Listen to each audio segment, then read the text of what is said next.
जय Malhar news चॅनलच्या सर्व प्रेक्षकांना सपना चौधरीचा नमस्कार। नंदुरबार शहरात वटसावित्री पौर्णिमेनिमित्त वटसावित्री पूजन कार्यक्रम मोठ्या उत्साहात महिलांकडून साजरा करण्यात आला। नंदुरबार शहरातील विविध भागात वडाच्या झाडाची पूजा करून सुहासिनींनी वटसावित्री पौर्णिमेचा सण उत्साहात साजरा केला।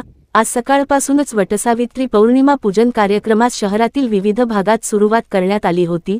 सकाळी 9 वाजेपासून तर दुपारी जवळपास 3 वाजेपर्यंत या वटसावित्री पौर्णिमा पूजनाचा कार्यक्रम मोठ्या उत्साहात सुहासिनी माता भगिनींनी साजरा केला।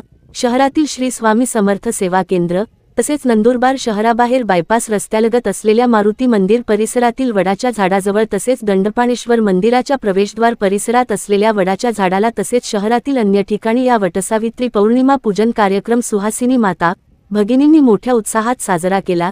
यावेळी मोठ्या प्रमाणावर सुहासिनी माता भगिनींनी वडाच्या झाडाचे पूजन ब्राह्मणांच्या उपस्थितीत यथोचित मंत्र उपचाराने संपन्न झाले।